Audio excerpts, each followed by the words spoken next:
Hey dear viewer, this is Almighty Z. With the recent news of Rooster Teeth finally shutting down, I wanted to discuss it and what this means to me. This won't be an in-depth breakdown on the fall of Rooster Teeth. Others have documented this to an amazing degree, and their channels are in the description. But this video will be a general overview on my history with RT and how this makes me feel.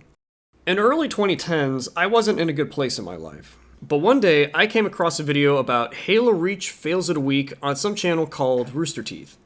I thought the commentary and visuals were very funny, and I felt better about my own Halo skills. I eventually found out they did other stuff, such as Horse, Awu, and of course, Red vs. Blue. The hilarious web series is still a legend among the internet and remains an entertaining show to this day. This combination helped give me a unique form of entertainment that brightened my day anytime I watched.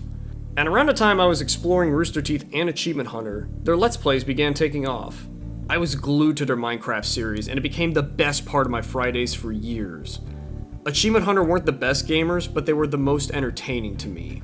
A group of funny and likable personas that had amazing chemistry and made me and many others feel like I was a part of a great group of friends. And from their unique skits and to their podcast, you got a sense they were creating something special. And the people involved were more than coworkers. They were family. And with how open and unique this company was, it would have been a dream come true for me to work for them. When they announced the creation of Laser Team, I supported it immediately. But as time passed, I noticed a change in their content and personalities. After Ray left Achievement Hunter, the Let's Plays began to lose their luster. The content seemed to be churned out without any heart or enjoyment. Red vs. Blue seemed to be treading water and started one of their most filler seasons of the show. And the personalities themselves, both on the podcast and in their daily content, seem to be more entitled and arrogant than before. No longer funny and entertaining, but now more preachy and complaining.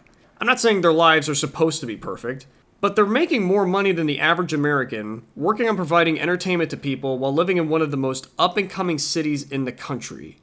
Where's the appreciation for how good your life is? And this attitude only got worse in 2016 because there was a certain presidential election happening, and they made it abundantly clear who they didn't want to win. Now, you're perfectly entitled to your own political opinions, but you're also entertainers. You're not deep thinkers, you're not philosophers. If I had a long day at work or a long day at class, I would like some escapism and not reminders of the current day world. If you had any humility or reflection, maybe you would have realized many in your audience felt similar and changed your approach. But you didn't, because you're arrogant and entitled. In fact, you made it abundantly clear if you aren't happy with the opinions expressed, you should leave. Rooster Teeth changed from the cool gamers trailblazing entertainment to the conceited hipster you want to punch in the face. I felt hurt, knowing people I looked at with reverence for so long were shallow and smug. And why should I support personalities that you look at with disgust? So I stopped watching them all together and wished for the company to die. In hindsight, this may have been one of the smartest decisions I made to save a lot of heartbreak later on. The 13% layoffs in 2019 was a wake-up call that this company no longer knew how to make money. And then there's all the scandals, and my god was I right in my judgment of character. You hire free interns to work on your animation for promise of a job, then dump them when it's convenient. You overwork and underpay the animators you have on staff, and wonder why they leave horrible Glassdoor reviews. Your vice president commits a brutal assault on his wife, and had been abusing her for a long time, and only now do you notice. You force one of the company's founders to leave because he didn't match your politics. One of the core members of Achievement Hunter turns out is a huge predator that used his fame to cheat on his wife with young girls, and some were not even legal adults. Not only does this do irreparable damage to current Achievement Hunter, but to any video with him in it. And Ryan was heavily involved in Achievement Hunter starting in 2013. Then you try to remove your shows on YouTube and put them exclusively on your website that no one visits anymore because the ad revenue isn't cutting it anymore. It's slimy business practice. You're not better than everyone else. Get over it. And let's go more into your work culture that's apparently so damn good. You put on the glaze of tolerance and acceptance and preach about your progressive values, but you also be racist to Mika Burton off camera and nickname a transgender coworker a slur. The latter came from Jeff and Gavin themselves. Even if Mika got the job because she's LeVar Burton's daughter, it doesn't mean you could just be awful to her. Oh, and let's not forget the insane amount of people you overwork and underpay because you tell them they're working for a company that made your childhood. And with some instances even dating back to the 2010s, I should have seen your true colors a lot sooner. Do you know what Connect the Hots is, Ryan? I'm not familiar with that game, no. Tell him, Jeff. All right, so Gavin and I have a rule.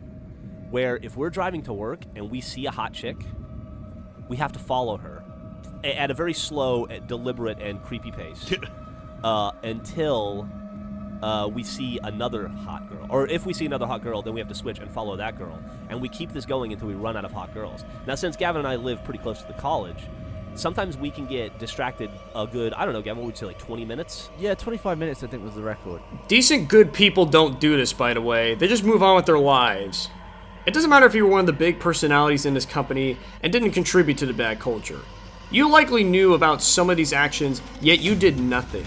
You would virtual signal on social media while turning a blind eye to what happens in your own backyard. You're pathetic. If you were one of the decent people working at Rooster Teeth, I'm sorry you lost your job, and I hope you can get back on your feet.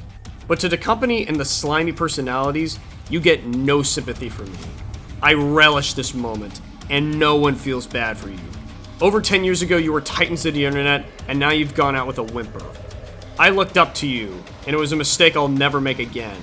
Your story will provide a great example of the phrase, empires are always rising and falling. So I look at this not with sympathy, but with vindication. And Rooster Teeth, the chickens have finally come home to roost. Anywho, thank you all for watching. This isn't what I will normally talk about on my channel, but this was a subject that was near and dear to my heart.